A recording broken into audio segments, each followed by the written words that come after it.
ibigay natin ang pinakamataas na pagsamba at palakpak sa Kanya. Amen mga kapatid?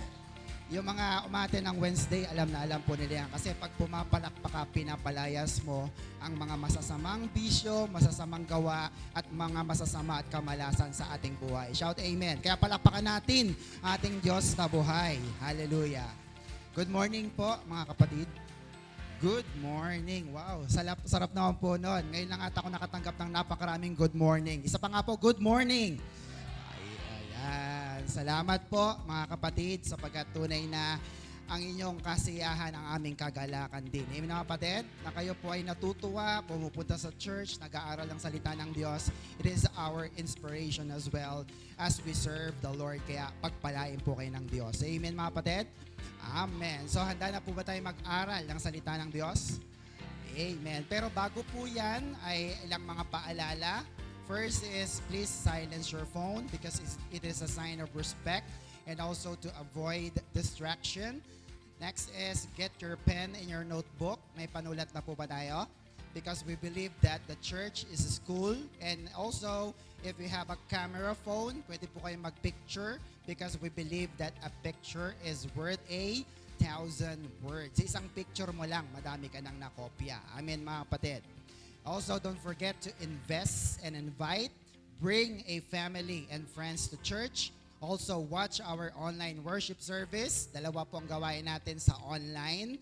Every Sunday is 8 in the morning and every Wednesday naman po, alas 6 po yan ng gabi. So don't fail to watch and share, like and subscribe to our FB page as well as to our YouTube channel. Ayan.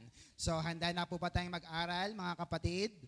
Amen. So kung handa na po tayo, sabay-sabay po tayong magdeklara ng deklarasyon ng pagpapala in 3, 2, 1, go! In Jesus, I am super blessed. I am Macarius. Amen. Sa lahat ng sumabay, sa lahat ng nagdeklara para sa inyo ang pagpapala ng Diyos in your spirit, soul, and body. Amen mga kapatid? Palapakan po natin ang ating Diyos na buhay. So our topic for the theme for the month of August is this. Ayan po, prayer destroys demonic strongholds. So ito po yung napakagandang usapin sapagkat ito po ay nagpapalaya sa atin sa mga tali ng kasamaan at ng mga masasamang espiritu na naglipa na sa mundong ito. Naniniwala ba kayong may masamang espiritu? O yung iba nga mas naniniwala sa multo, di ba? Pero naniniwala ba kayo na may banal na espiritu? Ito po ang nananahan sa atin, kaya kapag ang Diyos ang nananahan sa atin, wala nang lalaban pa sa atin. Amen mga kapatid?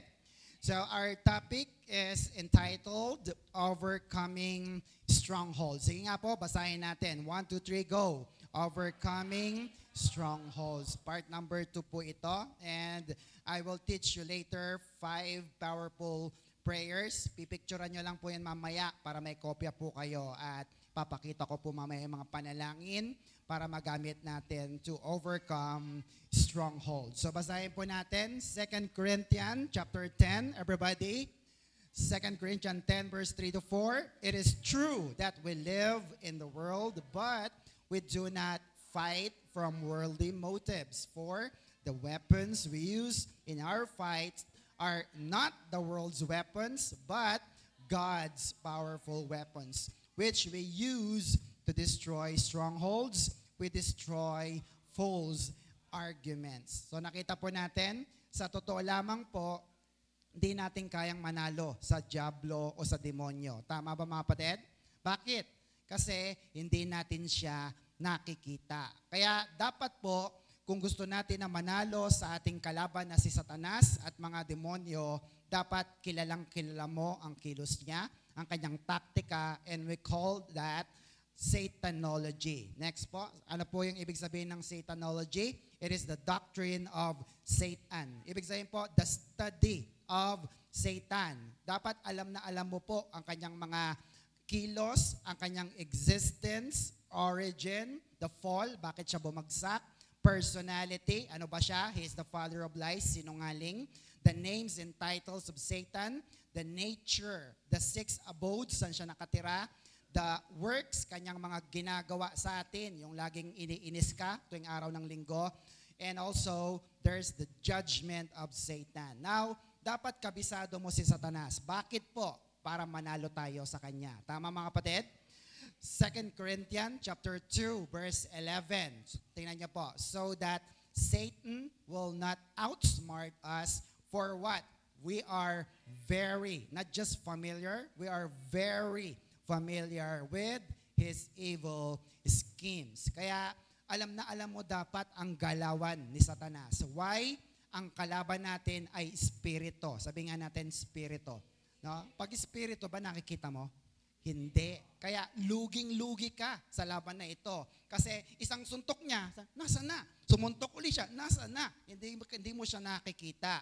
Pero hindi tayo iniwan ng Diyos na defenseless sapagkat tayo binigyan niya ng full armor of God. Ephesians chapter 6 verse 12. Please read with me. Our fight is not against people on earth. Look at that.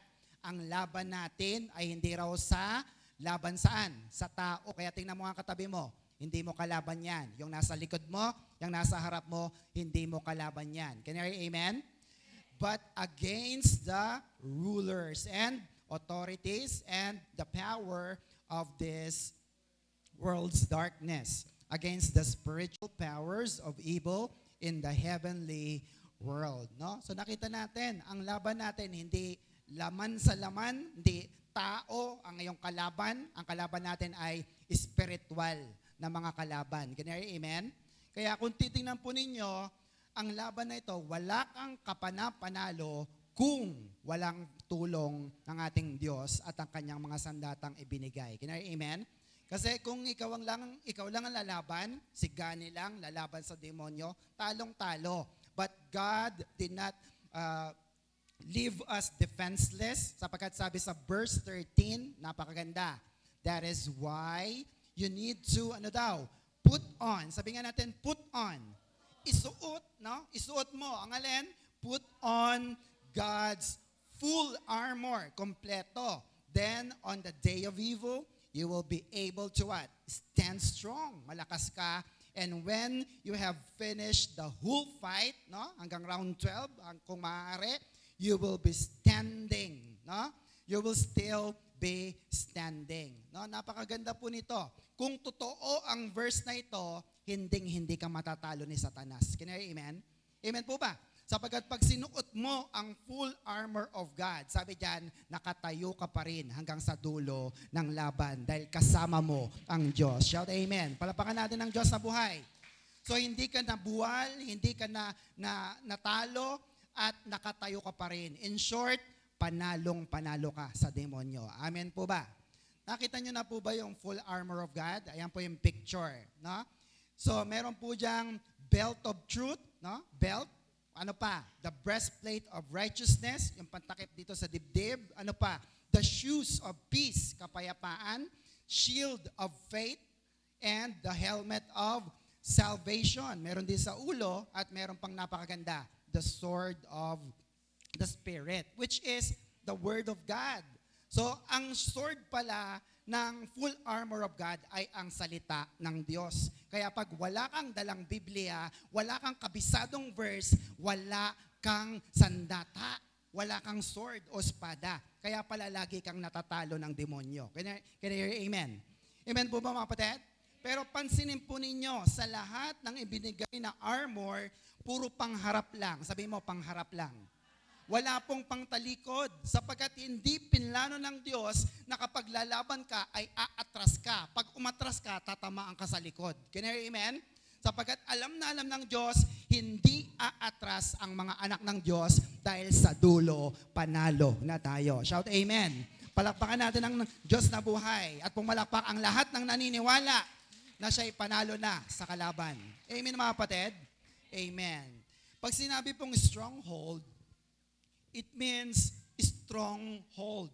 No? Ibig sabihin, matinding kapit. At sabi po rito, next, anything that has longevity, permanence, or naglalagi, or something that has in place for a long time has established roots. When something has roots, ano nangyari? It becomes stronghold. No? Pag sinabing stronghold, kapit, a grip or hold sa iyo, Kaya hindi ka makawala. At kapag pinayagan mong mag-stay ito in your mind, in your body, no, in your soul, nagkakaugat yan. Sabi sa katabi, nagkakaugat yan. O, anong mangyayari? Pag nagkaugat, ang gaya ng galit, ang katamaran, ang sakit karamdaman, masasamang bisyo or addiction, pag ito'y naglagi, nagtagal sa iyong pangatawan, ikaw din ang talo. Can you hear amen? Because it is a strong hold, malakas na hatak ng demonyo. Scripturally, ang stronghold po ay ginagamit na military term. Ito po ay panglaban, no, ng mga sa militar.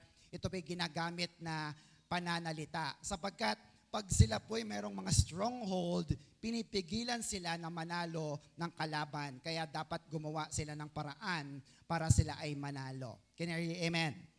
When the enemy of our soul sets up a camp, siya po ay naglagi sa ating kaluluwa, sa ating puso, sa ating isip, ibig sabihin po nito, nagkakaroon siya ng stronghold sa ating buhay. Pero may good news ako sa inyo. Wala siyang home court advantage. Bakit? Sapagkat tayo ay pag-aari na ng Diyos na buhay. Shout amen. Ang nananahan sa atin ay banal na espiritu. Kaya hindi pwedeng manahan ang masamang espiritu sa lahat ng mga na-born again sa kanyang espiritu. Shout amen. Kaya sabi ng iba, Pastor, ang born again ba na demon possessed? Anong sagot natin? Hindi po. Ang lahat ng totoo na na-born again sa kanyang spirito, banal na spirito na ang nananahan sa kanya. Kaya hindi na po siya matatalo sa demonyo. Shout amen. Palapakan natin ng Diyos na buhay. So panalo ka na. Sabihin sa katabi, panalo ka na. Ang ending, kahit magpabali-baliktad man, kahit na sa tingin mo italo ka na, panalo ka pa rin. Bakit? Ito po ang sabi, Revelation 17 verse 14. They, ang tinutukoy po rito ay yung beast, yung pong devil at yung 10 hari na tumulong sa devil will make war against the Lamb. Maglalaban po sila. Sino po yung Lamb? Si Jesus. Siya po yung tinukoy sa John 1:29. Sabi ni John, look at the Lamb of God, ang kordero ng Diyos. Ang tinutukoy ay sino? Si Jesus.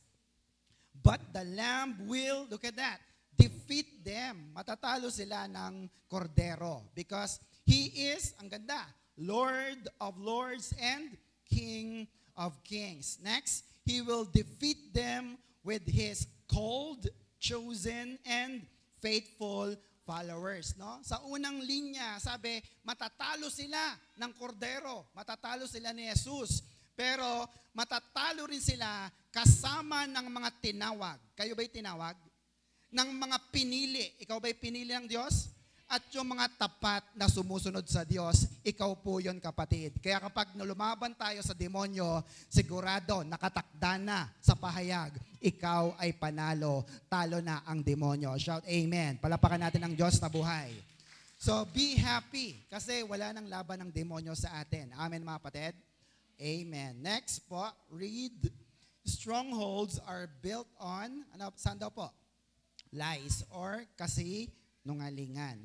People try to use reason to make the lie real. Now, example, pag sinabi na yung tatay mo ay may cancer, kaya ikaw may cancer din. Namatay siya sa cancer, mamamatay ka rin sa cancer. Totoo po ba ito mga kapatid? Hindi po, sapagkat ito ay kasinungalingan lamang ng devil, sapagkat pwede mong putulin ang kanyang mga kasinungalingan. Now, pag may sinabi sa iyong demonyo, maniniwala ka ba? Pag sinabi niyang, bibigyan kita ng 1,000,000. Maniniwala ka ba? Hindi. Bakit? John 8:44. Tingnan nyo. You are the children of your father. Sino daw po yung mga yon? The devil. And you want to follow your father's desire. From the very beginning, he was what? A murderer. Mamamatay. And he was never been on the side of truth. Ayaw niya ng katotohanan. Because there is no truth in him. When he tells a lie, pag nagsinungaling ang demonyo, tingnan nyo he is only doing what is natural to him. Sabi nga natin, natural. Ang ibon ba, pipilitin mo pang lumipad? Hindi na. Amen mga kapatid? Sapagkat natural sa kanya ang lumipad. Ang aso ba, pipilitin mo pang tumahol? Hindi na. Sapagkat natural sa kanyang tumahol. Ang demonyo, hindi mo na kailangan sabihin magsinungaling siya sapagkat natural sa kanya ang magsinungaling. Bakit? Because he, the devil or Satan, is a liar, no? Sinungaling, and look at that, he is the father of all lies. Amen, mga kapatid? Kaya pag nagsisinungaling tayo, kahit anak na tayo ng Diyos, instead of being identified with God and Jesus, pag nagsisinungaling tayo, na-identify tayo kay Satan or sa devil. Can I hear amen? Amen po ba? Kaya dapat ay iwasan din natin ito. One of the classic example kung saan ang kalaban ay ini-inject sa atin ang maling kaisipan ay yung kwento ni Eva. Genesis chapter 3 verse 1. The snake was more clever than all the wild animals the Lord God had made. Ang ahas daw, ang serpent, ang pinakatuso na nilikha ng Diyos. He asked the woman, ang kanyang tanong ay ito, did God really say? No? Sinabi ba talaga ng Diyos? Did God really say you must never eat the fruit of any tree in the garden? No? So medyo tricky ang kanyang tanong. So ang ibig sabihin nito, pag-iisipin ka ni Satanas para mabali niya ang katotohanan. Halimbawa, sinabi ba ng Diyos na mangilin ka sa araw ng linggo? Araw ng linggo. Tama ba mga kapatid? Pero sasabihin sa iyo ng Satanas na Diablo, alam mo, okay lang kahit hindi ka magsimba, nagbibigay ka naman eh. Amen mga kapatid? And you will buy that lies. Pero anong sabi ng Diyos? Ipangilin mo ang araw ng linggo sapagkat ito ay para sa Diyos at ito ay banal para sa Kanya. Can I hear amen? So ang mahalaga ba yung binigay mong 1,000,000 o yung pagsunod natin sa Diyos? Ang pagsunod na pag-aralan natin sa midweek. Can I hear amen? Sapagkat ang gusto ng Diyos, lahat tayo ay naniniwala sa Kanyang mga sinabi, mga pangako at utos. Shout amen. Palapakan natin ang Diyos na buhay. But the question is, next, but what makes the lie powerful? Aba, para bang, o nga no, pag nagbigay ako, kahit hindi na ako pumunta sa church, okay lang. Bakit ito nagiging mas makapangyarihan? Bakit? Anong sagot natin? When you agree, when you accept and believe of the lie accumulates in your mind until it becomes what? A stronghold. Kasi yan ang lagi mong laman ng isip mo, ayaw mong palitan ng katotohanan ng salita ng Diyos, kaya nagiging stronghold na sa atin. Ang masaklap po, ang mga tao mas naniniwala sa kasinungalingan kaysa sa katotohanan ng salita ng Diyos. Can I hear amen? Amen po ba mga kapatid? Sabi ng doktor, may sakit ka at mamamatay ka na next month. Ang sabi naman ng Biblia, hindi ka mamamatay sapagkat binigyan ka ni Jesus ng buhay na walang hanggan. Pero yung Kristiyano na naniniwala sa kasinungalingan, laging nangangatog. Bakit? Kasi ang paniwala niya, next month mamamatay na siya. Are you with me mga kapatid? Sinong lugi? Ikaw din. Kapag naniwala ka sa kasinungalingan. Bakit? Pag naniwala ka sa kasinungalingan, doon pa lang siya nagkakaroon ng kapangyarihan. Can you hear amen? Amen po mga kapatid. Kaya pag pinaniwala mo na malas ang buhay ko, wala na akong mararating, nagkakaroon ng kapangyarihan ito sa iyo, stronghold, kaya hindi umaasenso ang iyong buhay. Do you get that mga kapatid? On the other hand, pag naniwala ka na magaling ka na, amen mga kapatid? Na ikaw ay pinagpala na ng Diyos, na ikaw ay makakatapos, amen? Na ikaw ay yayaman. Naniniwala po ba kayo mga kapatid? Naniniwala po ba kayo? Parang ayaw nyo. Hindi na kayo yayaman. Gusto nyo ba yon? Na kayo yayaman. Aasenso ang inyong buhay. Na kayo ay magaling na. Hindi kayo pababayaan ng Diyos. Amen? Pag pinaniwalaan mo yan, brothers and sisters, nagkakaroon yan ng kapangyarihan. Do you believe that mga kapatid? Kaya nga po, ini-inject natin in our born again spirit. Do you get that mga kapatid? Amen. So there are different areas of strongholds where it was built on. At na-discuss ko na po ito sa inyo. Pakibalikan na lamang po sa ating FB page at sa ating YouTube channel, yung The Master Teacher BS. Pero silipin ulit natin. Saan po ba nabubuo ang stronghold? Una ay saan? Mental. Sabi nga natin sa isip. Ito ang unang titirahin ng demonyo. Amen mga kapatid? Kaya kung ang isip mo, ang laman lagi ay puro kabastusan, kasamaan, at kung ano pang mga bagay na hindi nakakalugod sa Diyos, ito po ang laging magmamanifest sa iyong buhay. Can I hear amen? Kaya dapat ang ating isip punuin natin ng mga verses ng mga salita ng Diyos upang mapalitan ang ating mga kaisipang ng kasinungalingan at maging katotohanan ng salita ng Diyos. Can I hear amen? Sige, palapakan natin ang Diyos. Now, bakit po, Pastor? Sapagkat pag punong-puno na ng kasinungalingan ang iyong isip, that is the time na madadaya ka ng Satanas. Amen po ba, mga kapatid? Sino bang tunay na kaaway natin? Ang ating bang mga kapatid? Ang ating bang mga kapitbahay? Katrabaho? Kaopisina? Hindi po. Sino ang tunay nating kaaway? Si Satanas eh. At siya nga ang sinungaling. Uy, ayaw sa'yo niyan. Magagalit yan. No? Kaya tuloy nagkakaroon tayo ng conflict sa bawat isa. Pero mantakin po ninyo, ilagay nyo sa isip natin, ang tunay na kaaway ay walang iba kundi sino? Si Satanas. Palapakan natin ang Diyos na buhay. Galit na galit si Satanas kasi pinapakilala natin na siya ang kaaway at hindi siya kakampi. Can I hear amen? Amen. Where else? Emotional. Base sa iyong nararamdaman. Kumbaga sabi mo, feeling ko, ang gagawin kong ito ay tama. Kaya ginagawa natin. Where else? Physical. No? Kapag nag-aalaga ka ng sakit, kakapit ang sakit, magiging stronghold, kaya hindi nawawala ang sakit mo. Can you hear amen? Amen po ba? Yung iba naman nagsasakit-sakitan lang. No? Para lamang magkaroon ng mga benefits. Brothers and sisters, stronghold yan sa iyong pangangatawan. Amen mga kapatid? Next is personal and the other is generational. Pakibalikan nyo na lamang po yan sa ating part 1. So, the question is, next, what is the purpose of stronghold? Now, kung may stronghold, anong purpose? Everybody, it is to modify or change your good behavior. No? Binabago niya yung maganda mong pag-uugali. Amen mga kapatid? Kung dating palasimba ka, dahil nabago na ng kasinungalingan ng demonyo, ayaw mo nang magsimba. Kung dating palabasa ka ng Biblia, dahil sinabi mo, kahit naman di magbasa, mahal ako ng Diyos, nanganiwala ka na sa kasinungalingan ng demonyo, kaya nagbabago ang iyong good behavior. Can I hear amen?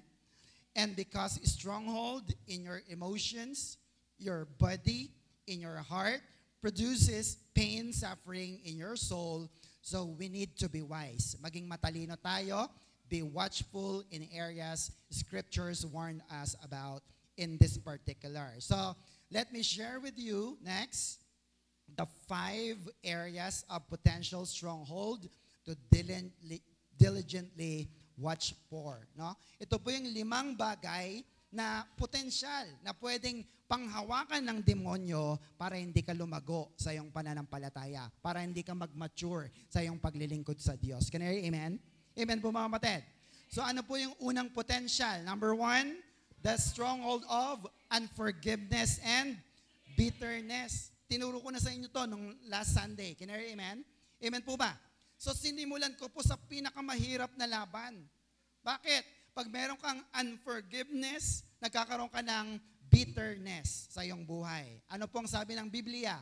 Hebrews 12:15, look after each other so that none of you will miss out on the special favor of God. Next, watch out that no bitter root of unbelief rises up among you, for whenever it springs up, ano nangyayari?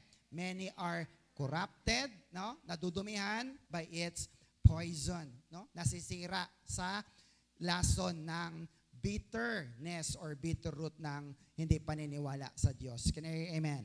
Amen. So question is, how can you be free from bitterness? Gusto niyo bang makalaya sa pagiging bitter? Oh, well, by the way, tinignan ko sa Google yung ibig sabihin po ng bitter. Ang sabi po doon, it is a harbored resentment or anger. Sa Tagalog, kinimkim na sama ng loob. So yung una, nagalit ka, tapos kinabukasan, nagalit ka na naman. Next week, nagalit ka na naman. Hanggang sa buong buwan, nagalit ka na. Kaya ano nangyari? Harbored, kinimkim na sama ng loob. Kaya kapag ka ito'y puno na, ito ay sumasabog. Brothers and sisters, gusto niyo bang makalaya doon sa kinikimkim yung sama ng loob? Anong sagot natin? Until you forgive, you will never get out of the prison of bitterness. No? Para makalaya tayo, anong dapat gawin? Magpatawad. Sabihin sa katabi, magpatawad. Amen po ba mga kapatid? Easier said than done, but if you do it, brothers and sisters, you are free out of the prison of bitterness. And last time I shared with you 3 things on how you can be free from bitterness. Tandaan nyo po ito ulit. Next, number 1, paano ka makalaya sa sama, kinimkim na sama ng loob. Number 1 is true repentance. Dapat totoo na ikaw ay humihingi ng tawad sa Diyos. Ikaw ba humihingi ng tawad sa Diyos? Amen. Number 2 is fast and pray. Wag lang puro pray, mag-fasting ka rin. Sabi sa katabi, mag-fasting ka rin. Wag puro pas-eating. Amen mga kapatid? Amen. 3, surrender or pagsuko. Pag sumuko ka sa Diyos, may pangako siya. James chapter 4, verse 7. Nakakasunod po ba kayo? Amen. Tingnan niyo po ito. Surrender, submit or humble to God. Resist the devil. Pag sinabing resist, ano? Fight, labanan, or counter attack. Resist the devil and he will run from you. Look at that mga kapatid. If this is true, kung totoo ang verse na to, sabi ni Santiago, ni James, pag nilabanan mo ang demonyo, siya ay tatakbo sa iyo. Kaya kapag binibigyan ka niya ng kaisipan na may sakit ka, mamamatay ka na, malas ang buhay mo, palayasin mo kagad, i-rebuke mo, sabi mo, in Jesus' name. Sige nga, sabi natin, in Jesus' name. Kaya yung iba sabi, parang itong baliw, in Jesus' name, in Jesus' name. Hindi nila alam na may meron tayong nilalabanan na hindi natin nakikita at hindi rin nila nakikita. Can you amen? Pero kahit hindi mo siya nakikita, sa pangalan ng Panginoong Yesus, if you resist the devil, anong pangako niya? Kakaripas siya ng takbo. He will run from you sapagkat ikaw ay panalo na at anak ng Diyos. Shout amen. Palapakan natin ng Diyos sa buhay. Do you believe that, mga kapatid? Amen. So, dapat po, alisin na natin ang stronghold of unforgiveness and bitterness. Next, number 2. Dito po tayo magpo-focus. Number 2 is anger. The stronghold of anger. Ito po ay normal lang sa tao. Sabi mo, normal lang. Pag tao ka, nagagalit ka. Tama mga kapatid? Kayo ba yung nagagalit pa rin? Sino sa inyong di na nagagalit? Taas sa kamay. Pag-pray na natin kay Lord, baka magalit ka pa. Hindi ka mapunta sa langit. Pero nagagalit pa ba tayo kahit na born again na tayo? Sapagkat ang na-born again sa iyo ay ang iyong spirit. Ang binabago pa ng Diyos ay ang iyong kaluluwa at ang iyong pangangatawan, the soul and the body. Kaya nagagalit pa rin tayo at naiirita. Are you with me, kapatid? Amen. Next po, anger is what? A natural human emotion. Amen, mga kapatid? Ito'y natural sa mga tao. Bakit? Pag nakaramdam ka na para bang hindi patas siya binigyan ng tubig, no? Ako hindi ako binigyan. Siya binigyan ng chicken, ang binigay sa akin, itlog lang. Aba, parang hindi patas. Can I hear amen? Hindi pantay ang trato or injustice, kaya minsan, madalas, nagagalit ang tao. Can I hear amen? Minsan din nagagalit ka because of embarrassment, napahiya ka. Can I hear amen? Amen po ba mga kapatid?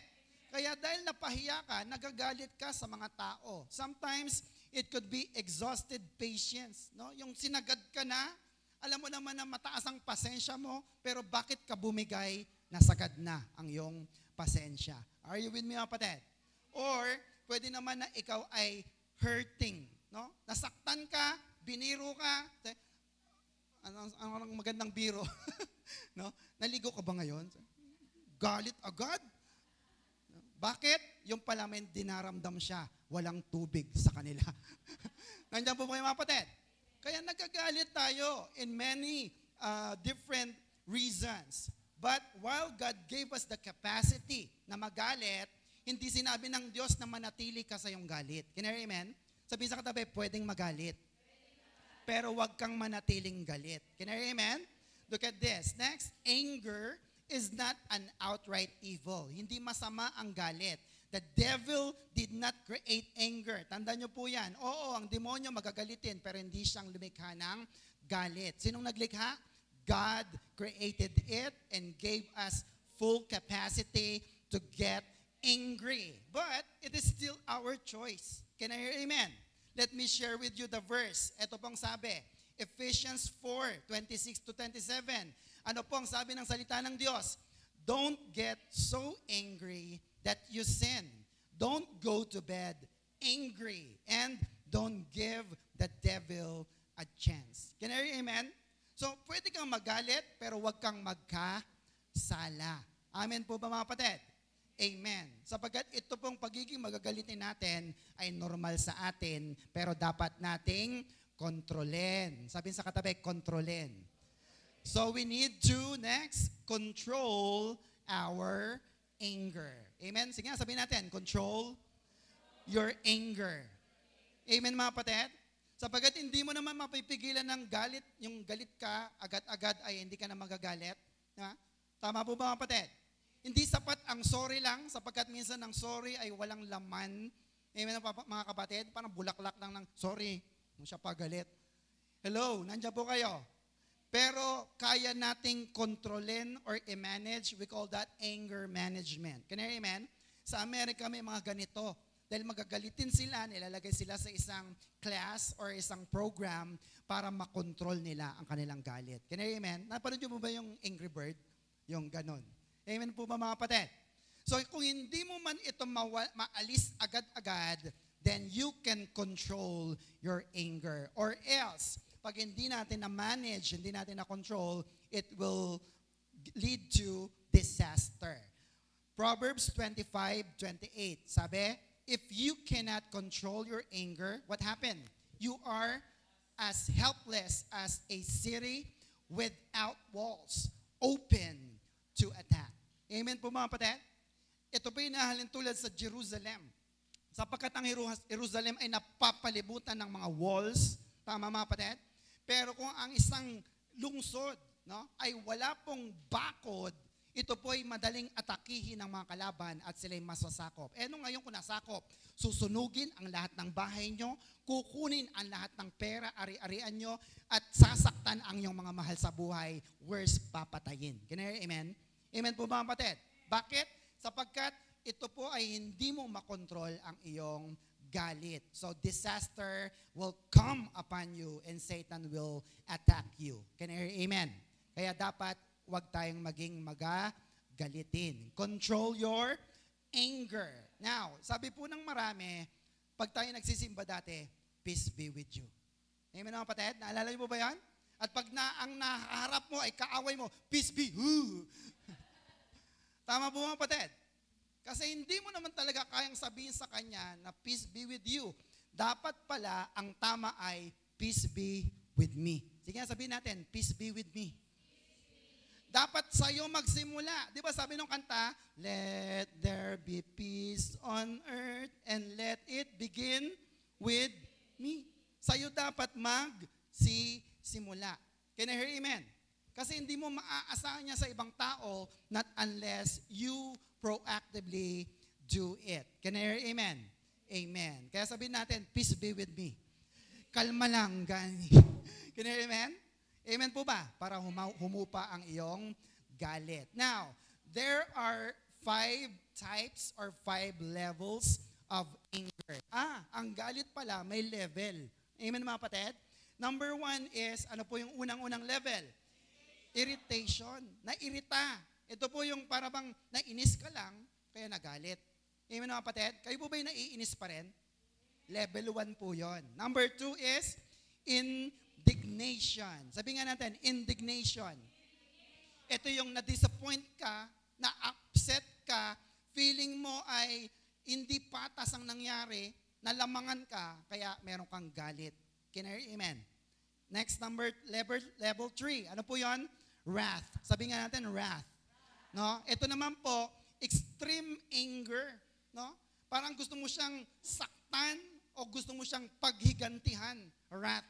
Kasi sagad na ang iyong galit. Can I hear amen? Extreme. Number 4. Ano po yon? fury. No? Ito po ay intense and often controlled rage. Ito, nagalit ka na pero kaya mo pang kontrolin. Yung bang tipong susuntukin mo na, pero, napigilan mo pa rin. Fury ang tawag doon. Can you amen? And the worst part is number 5. Ano po yon? Rage. This is what we call sudden, uncontrolled, and violent anger. Ito yung nag-amok. Alam niyo po yung taong nag-aamok? Wala nang makakapigil dyan hanggang sa mumupa ng kanyang lakas. Can you amen? Amen po ba? And this is the dangers of all. Why?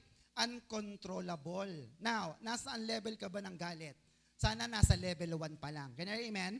At pag nasa level 1 ka pa lang, dapat maagapan natin ito. Bakit? Sabi ni Ralph Waldo Emerson, we boil at different degrees. Tama mga kapatid? Lahat ba tayo ay nagagalit? Lahat ba tayo ay kumukulo ang dugo? Amen? Yung iba mabilis kumulo ang dugo. Yung iba naman matagal magalit, pero iba-iba po tayo ng pagkagalit. Can you amen? Pero tanda mo, magagalit at magagalit ka rin. Kaya anong dapat gawin? Ephesians chapter 4, verse 26 to 27. Are you with me mga kapatid? Amen. Sige, basahin natin sa New King James.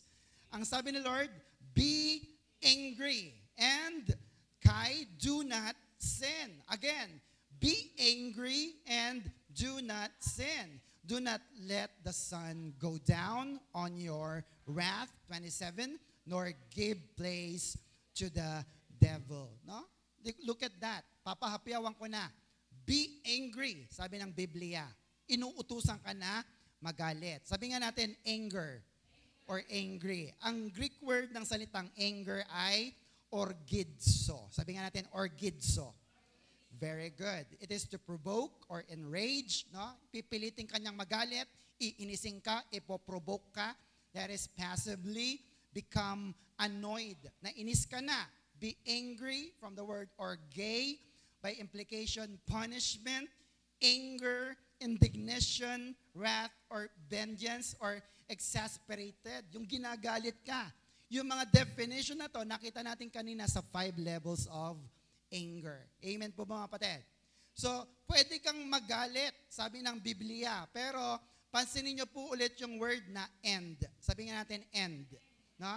Ang Greek word po ng salitang end ay kai. Sabi nga natin kai.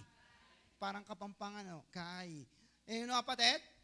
It means it is a coordinating conjunction. Sa Tagalog, karugtong lang, kasunod lang na salita, or umaayon lang sa unang pahayag. Kaya ibig sabihin, sumasabay lang sa agos. Unlike po yung contrasting conjunction na but, ito po'y sumasalungat. Pag sinabi mong malungkot, ang kasalungat niya ay masaya. Pag sinabing masaya, ang kasalungat niya ay malungkot. Pero ang ginamit dito, be angry and do not sin. Amen po mga kapatid? So magalit ka, pero huwag ka ekang magkasala. So pwede palang magalit, pero hindi nagkakasala. Bakit? Alam ng Diyos ang kapasidad ng tao na tayo po minsan nagagalit. Amen po mga kapatid? Amen po ba? Pero dapat, ang sabi ng Biblia, hindi lulubugan ng araw. Sabi ng ibang mga pastor, huwag daw katulugan ang galit. It is a wrong interpretation. Kasi ang tama ay, huwag kang magtanim ng galit buong araw. Baka malubugan ng araw at magbunga pa ito. Can you hear, amen? So, question, paano po ba magalit na hindi nagkakasala? Are you interested? Nagagalit ka, pero hindi ka nagkakasala. Anong tawag natin doon? It's called righteous anger. Everybody say righteous anger. No? Ito po yung matuwid na pagkagalit. Ito yung galit ka sa masama, galit ka sa kasalanan na nagawa niya, pero hindi ka galit sa taong gumawa nito. Can you hear amen? Magkaiba yun. Sabi sa katabi, magkaiba yun. Can you hear amen? Galit ka sa ginawa niya, pero hindi ka galit sa tao kasi mahal din siya ng Diyos at mahal ka rin ng Diyos. Shout amen. Palapakan natin ng Diyos sa buhay. James 1:19 to 20. Look at the Good News version. Remember this. My dear friends, everyone must be quick to listen. Nakikinig po ba kayo? But slow to speak and slow to become angry. Bakit? 20. human anger or unrighteous anger does not achieve God's righteous purpose. What is that? Righteous anger. Can I hear amen?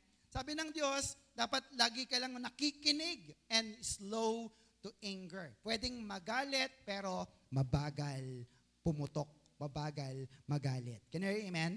Bakit? Ang human anger, wala yung nagagawa na righteousness or purpose ng ating Diyos na buhay. Kaya pag nagalit tayo na walang kasamang righteous anger, ito po ay mapupunta sa disaster or problema. Can I hear amen? Amen. So question, what is righteous anger? Are you still following? Pakipicture na lamang po. Anong ibig sabihin po nito? A righteous anger is getting angry toward what God hates. No? Sa Tagalog, nagagalit ka sa mga bagay na galit ang Diyos. Can I hear amen? Amen po mga kapatid? So, ang gusto ng Diyos ay magbasa ka ng Biblia. Hindi siya nagbabasa. Nagalit ka sa Kanya. Okay lang po ba yon? Yes. Sapagkat ang gusto ng Diyos, tayo ay mag-aral, magsulat ng Kanyang mga salita. Can you hear amen? Amen po ba? This means that we only act according what God wants us to do to avoid sinning. No? Ikaw, gumagawa ka lang ng bagay kasi ito yung gusto ng Diyos and make sure na dapat ito ang sinasabi ng Diyos. Paano mo masisigurado na ito'y sinasabi ng Diyos? Kapag nabasa mo sa Biblia. Can I hear amen? Amen po mga kapatid. Now, posible ba ang righteous anger? Posible po ba mga kapatid? Do you remember si Jesus nung pinalayas niya yung mga sugarol at nagpapalitan ng pera sa templo? Nagalit po ba si Jesus? Amen mga kapatid? Si Jesus ay Diyos, Panginoon, pero nagalit din siya. Pero hindi lang yan basta galit. It is called righteous anger. Bakit? Sapagkat ang templo, ang church ay bahay panalanginan, bahay ng Diyos, pero ginawa nilang sugalan. Sinong hindi magagalit? Can I hear amen? Amen po ba mga kapatid? Kaya okay lang na magalit as long as it is righteous anger. Can I hear amen? Sabi nga ng isang quote, next, sometimes I'm not angry. I'm hurt. And there's a big difference. No? Hindi ako galit. Nasaktan lang ako. Kaya nagtatampo ako. Kaya ako lumalayo kasi nagpapalamig lang. Can I hear amen? Amen po ba? Kasi hindi mo pwedeng kimkimin palagi ang galit sa iyong puso. Now, hindi mo naman talaga mapipigilan na minsan yung mga inaasahan mong tao na gagawa sa iyo ng mabuti, gagalitin ka, you are disappointed. Pero brothers and sisters, ang mahalaga, hindi mo pinananatili ang galit sa iyong puso. Magdamag. Shout amen. Palakpakan natin ang Diyos. Bakit? Bakit po? Next, warning. Because only those born again in the Spirit can have what? Righteous anger. Are you born again? Sino pong mga born again na rito? Taas ang kamay. Saan ka na born again? Sa iyong spirito. Dahil ikaw ay born again na in your spirit, you have righteous anger. Bakit? Connected na ang iyong spirit sa Diyos na espirito.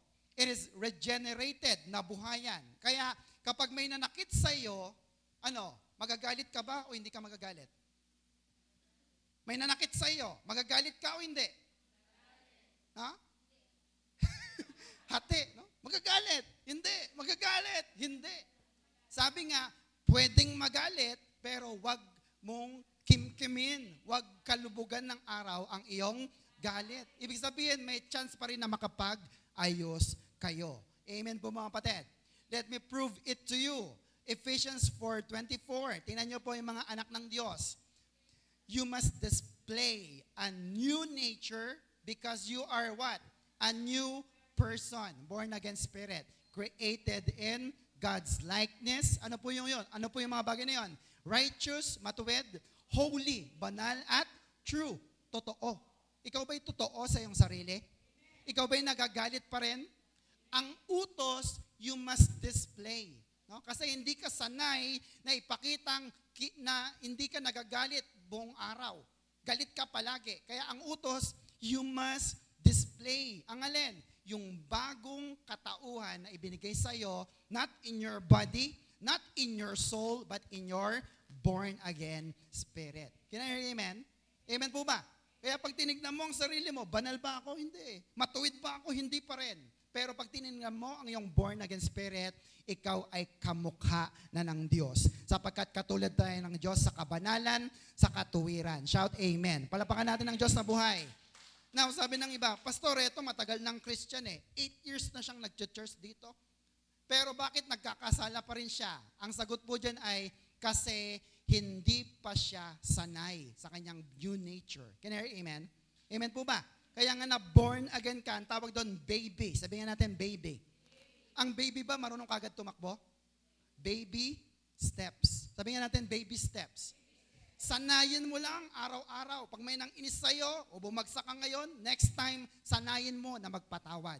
Sanayin mo na huwag magalit hanggang sa ikaw ay matuto na at kalaunan nagagawa mo nang magpatawad because you are now born again in your spirit. Shout amen. Palapakan natin ang Diyos na buhay. Are you still with me, mga kapatid? Amen. Balikan natin yung ating key verse. Ephesians 4:26, letter A. Very important. Ang sabi ng Biblia, be angry. Sabi nga natin, be angry.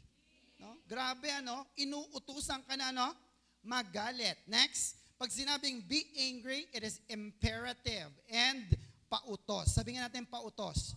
No? Sinasabi ng Diyos, anak, sige, magalit ka. It is also the receiver of the action. Ito yung response na ginawa sa iyo, kaya ka nagagalit.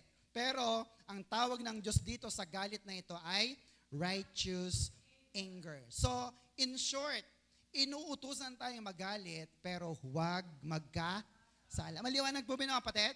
Kasi pag kinimkim mo naman ang galit mo, anong mangyari sa'yo? Ikaw din ang ma-high blood, ma-stroke. Can I hear amen? So, paano tayo hindi magkakasala? Malinaw po ang salin ng easy to read version. Basahin natin sa ibang salin.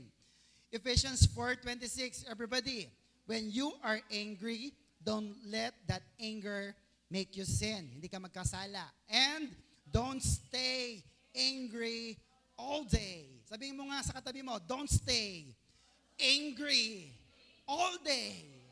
All day Huwag kang manatiling galit buong araw. Pag sinabing all day, kasama ba dyan ng umaga? Kasama ba dyan ng tanghali? Kasama ba dyan ng hapon, gabi, at madaling araw? Amen mga kapatid? Pero umaga na, madaling araw, nagalit ka pa rin, yun na ang problema. Kasi nagkaroon ka na ng pagkakasala. Can I hear amen mga kapatid? So the question is, why? Bakit? Why we should not stay angry? Bakit dapat hindi ka manatiling galit? No? Sapagkat ito ay nagbubunga. Sabihin sa katabi, nagbubunga. Ano po ang bunga? Ephesians 4:26 ulit. The message, go ahead. Be angry. You do well to be angry. No? Malupit to Sige, pagbutihan mo ang pagiging magagalitin mo. Pero may sabi siya, but don't use your anger to what? Fuel for revenge. No? Pero, wag mong gamitin yung galit na yan para gasolinahan mo na ikaw ay maghihiganti. Sinuntok mo ko mamaya ikutan lang kita. Tadyakan naman kita. At suntukin na rin. Can I hear amen? Bakit? Kasi nagstay all day ang galit sa iyong puso. Can I hear amen? Amen po mga kapatid? Kaya ngayon mga Christian, katulad natin, nagalit, di ba? O nagtampo, lumayo. Pero pag kinausap mo naman hindi na siya galit. Amen mga kapatid? Kasi humupa na ang galit sapagkat nasa kanya na ang Diyos na buhay. Shout amen. Palapakan natin ng Diyos. So don't go bed angry. Can I hear amen? Huwag kang pupunta ng tulog na ikaw ay galit. Tingnan niyo po yung New King James Version. Napakaganda. Ephesians 4:26-27. Be angry, do not sin, do not let the sun go down on your wrath. Ano yung wrath? Level ano po yan? Sa level 5 kanina? Level 3. No? Matindi na. Naging level 3 na ang galit mo. Bakit? Kinatulugan mo kasi ang iyong galit. So gusto mo na maghiganti. Mamaya ka sa akin. Can I hear amen? This is a revenge. You want to punish them. Kasi ginawang ka ng masama. Now, ang tanong ay ganito, Pastor, papaano kung ginabi na, inumaga na ang galit ko? Ha? Di ba minsan ganon? Hindi ka na nakahingi ng tawad, hindi rin siya nakahingi ng tawad kasi madaling araw na. Anong gagawin? Ito, sulat nyo. Psalms 4, verse 4. Napakaganda. Don't sin by letting anger gain control over you. Huwag mong hayaan na mag-control ang kasalanan sa iyo. Anong gagawin? Think about it overnight and, remain silent. Sabihin sa katabi, remain silent. Pag-isipan at manahimik. Ba't kaya siya nagalit? Ba't ba ako nagalit? Overnight. Kasi wala nang magagawa At manahimik. Can I hear amen? Settle it in your heart, Lord, kasi siya naman talagang may problema Hindi ako. Ano bang gagawin ko? And remain silent. Bakit? Para hindi ka makapanakit. Kaya di ba minsan ikaw ay nakakasigaw, nakakapagmura, nakakagawa ng mga bagay na hindi maganda kasi nakimkim na ang galit. Can I hear amen? So, manahimik. Sabihin sa katabi, manahimik para hindi makapanakit. Di ba? May kasabihan tayo, di ba? Galit na galit, gustong manakit. Amen po ba mga kapatid? Dapat hindi po. Sabi ng Italian proverb, tingnan nyo po ang benepisyo. Anger can be an expensive luxury. Do you see the picture? Dahil galit siya, siguro ayaw umandar ng laptop. Anong ginawa niya? Ganito yan sa mga anak nyo na inutusan nyo, Nak, saing na. Nak, hugas na. Wait lang. Minsan yung binili mong cellphone, gusto mo na lang kunin at, tapos inisip mo, ako rin bumili nito At ibibili ko rin siya panigurado dahil kailangan niya sa school. Ibabalik mo na lang at patatalakan mo na. Amen po mga kapatid. Kaya kapag galit ka, wag mo na lamang yan panatili sa iyong puso because it can be an expensive luxury. Can I hear amen? Next, holding on to anger. Pag hawak mo ang galit, anong nangyayari? It is like grasping a hot coal with the intent of throwing it at someone else. You are the one who gets burned. Ang galit parang hawak mo na nagbabagang uling at gusto mong ibato dun sa kaaway mo. Sino ang unang nasunog? Ikaw, bago pa man dumating dun sa kaaway mo. Kaya wag mong hawakan ang galit. Can I hear amen? Are you with me mga kapatid? Amen. Now, question. Napakaganda. How to control your anger. Do you want to know how? Anong sagot natin? Everybody? Forgive. Palapakan nga natin ng Diyos. Nakakatawa naman si nanay, nagpicture siya. Nakita niya, how to control anger. Forgive. Amen po mga kapatid? Bakit? Kasi pag nagpapatawad ka, hindi man mawala ang galit, pero nakokontrol mo ang galit.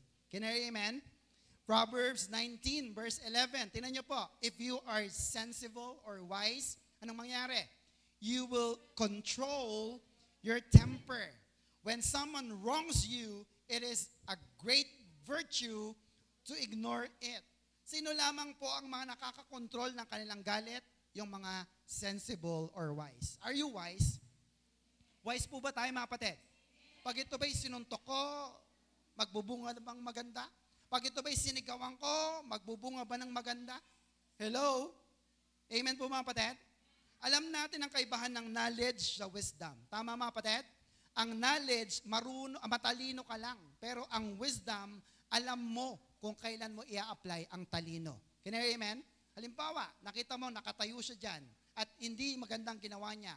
Usually, ang knowledge, sasabihin mo kagad siya na mali ang ginawa mo. Pero nung nakita mong umiiyak pala siya, anong wisdom? Alam mong pwede mo siyang sabihan, pero ang wisdom ay, mamaya na lang. Baka meron siyang pinagdaraanan. Can I hear amen? Amen po mga kapatid. If you are wise, if you are sensible, brothers and sisters, sabi ng Biblia, you will control your temper. Very important. Can I hear amen? Amen po mga kapatid. It is a great virtue to ignore it. Sabi nga natin, virtue.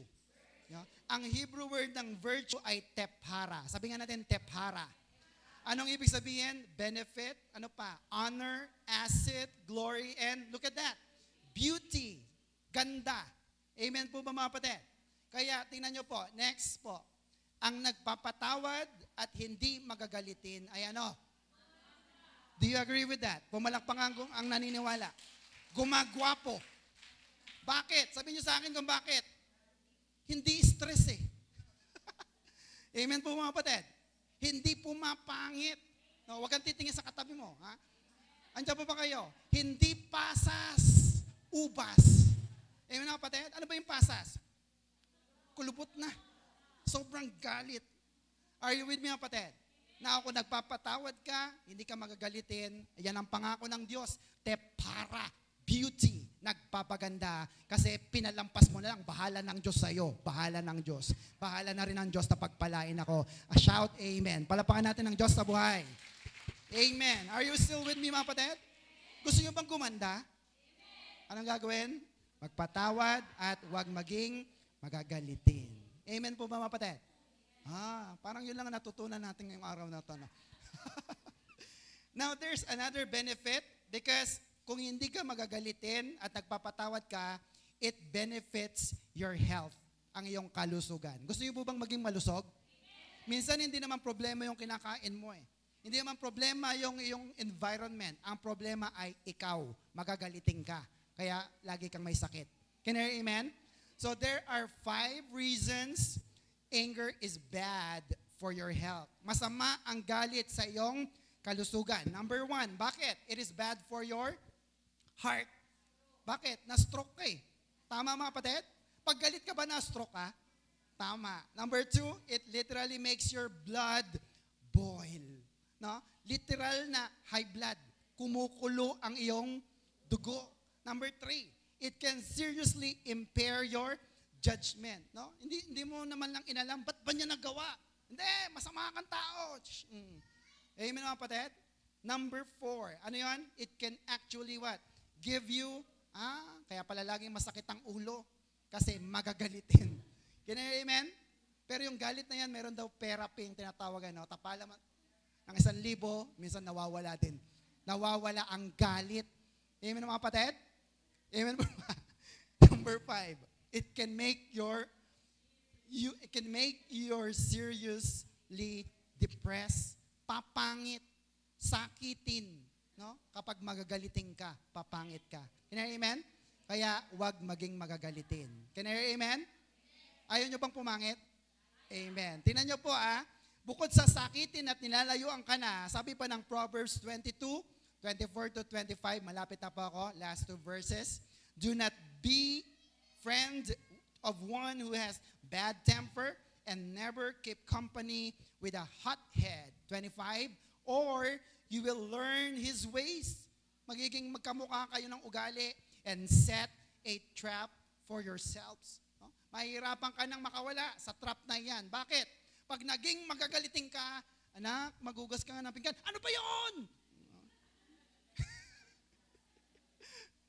Dahil sa mga larong nilalaro nyo, nagiging magagalitin kayo. Pansinin nyo. Amen po mga kapatid? At pag natrap ka na dyan sa magiging hot-headed mo, bad temper mo, hindi ka na makakawala. Kaya sabi ng Biblia, huwag kang makipagkaibigan sa mainitin ng ulo.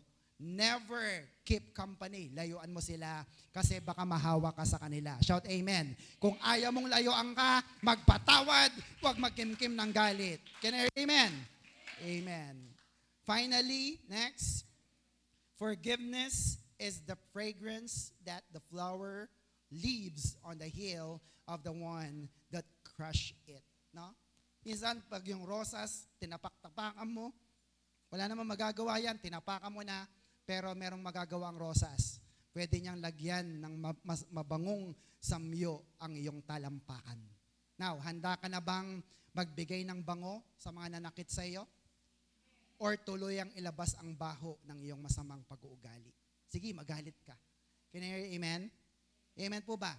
So always check your heart. Sabi mo, check your heart. Kasi pag natrap ka na dyan sa anger na yan, brothers and sisters, mahirap ka nang makawala. May natutunan po ba yung mga kapatid? Kaya palapakan natin ang Diyos na buhay. Sabi ko kanina, may panalangin. Pakilabas ang mga camera phone, cellphone. Ito po yung prayer. Pakipicture na lang. At basahin natin. Sige. Sabihin natin, Lord, You are slow to anger and abounding in love. In the places in my heart where anger resides, grace me to become aware of them, to repent of the ways I have clung to anger, and grow your love and patience there instead. Amen mga kapatid? So Lord, alisin mo yung galit. Kung namuuman ito sa puso ko, bunutin mo ito Lord para hindi na mag-grow pa at palitan mo ng pagpapasensya, ng pagmamahal na kagaya ng sa iyo. Pag ito ang panalangin mo, hindi ka na magagalit. Amen mga kapatid? Last time, hindi ko rin nabigay yung prayer for the bitterness and unforgiveness. Pakipicturean nyo na lamang po and use it for your reference para pag galit ka, may nakimkim ka ng sama ng loob, you can use that as a template to pray to the Lord. Can you hear amen? Amen. So to be continued po, 5 po yan ha. So mayroon na tayong 2, may 3 pa po. So what is our Macarius challenge? Everybody, tayong lahat. Everybody, control your anger and choose to forgive. Isa pa po, sabay-sabay. Control your anger and choose to forgive. Brothers and sisters, we always have the choice. Amen po mga kapatid? Ang choice mo, magpatawad o kontrolin ka ng iyong galit. Brothers and sisters, choose to forgive. Amen mga kapatid? Let us pray.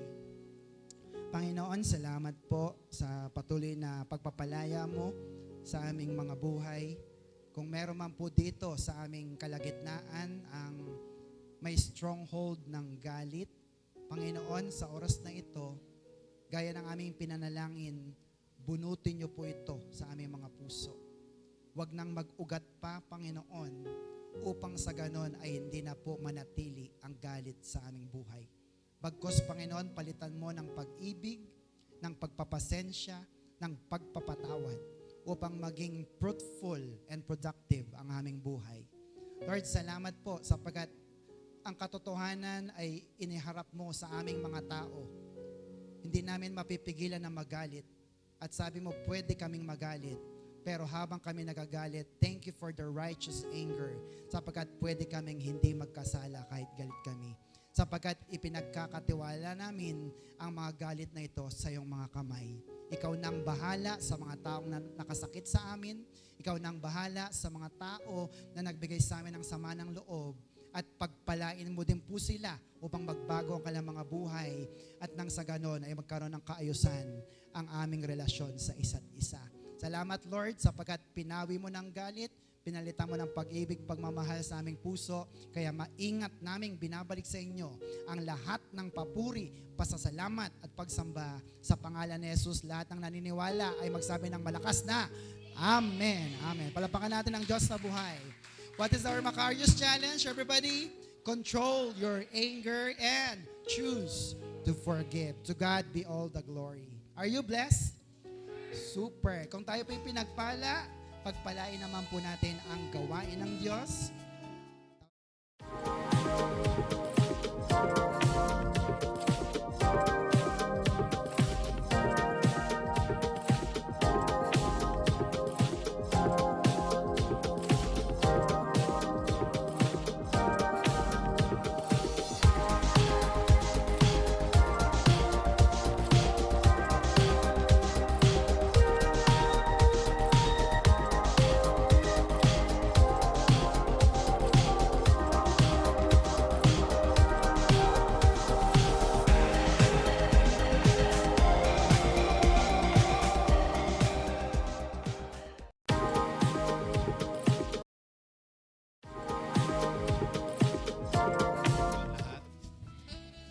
Hindi na po ba tayo galit?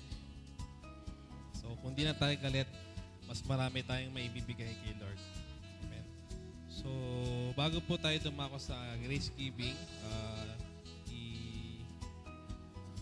i-explain lang po ulit natin yung ways to give natin sa church. So, unang-una po is yung through envelope.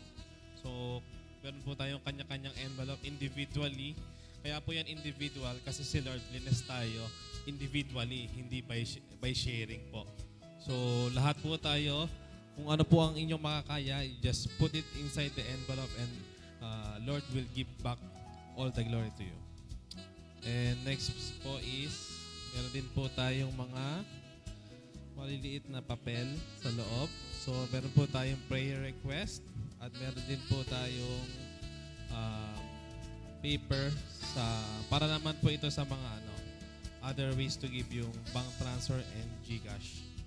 So, may isa pa po yan, ang alam ko, yung para po sa ating care leaders and to pastor po. So, if you are blessed in any ways, like na-bless ka sa opening prayer, na-bless ka sa praise and worship, na-bless ka sa journal, na-bless ka sa preaching. So, if you are blessed, what is the best thing to do is to share and give back to the glory of God. So, with this po, samahan niyo po ako sa isang maiksing panalangin. Itaas po natin ang ating sobre. Ito po ay simbolo ng ating fully commitment and surrender to God na we are giving all the best fruits to Him. Okay po. So, let us pray po. Lord, thank you for this day. Thank you for the blessing that you give us, the strength that you give us, and the wisdom that you give us today for us to be able to attend and learn from this Sunday fellowship. Lord, we praise you for blessing us with stronghold to overcome and defeat the enemy who disturb our mental, emotional, physical, personal affection for you. Bless us also, Lord, for we will give you our tithes and offering from the very best of our fruits and effort. We repent and surrender, Lord, to share what we can so we could give back all the glory to you and give back the blessing you pouring unto us. Bless all of us, Lord, with good employer, great business, bright future, so we can provide and share our blessings to others, to our brothers and sisters, to our family, to those who in need, and especially to your kingdom, Lord. Lord, fill up and bless our heart always, so we can fully accept that giving back to you is also glorifying and obeying your commandment, Lord. Always bless us, Lord, for all this giving, offering, and tithing might be different in price, might be different on the amount, on the quantity, but I know, Lord, individually, all the blessings that we will give back also to you is only for you, and no one can. You are the one only who can accept it without thinking of anything, Lord. We always love you, Lord. We always worship you.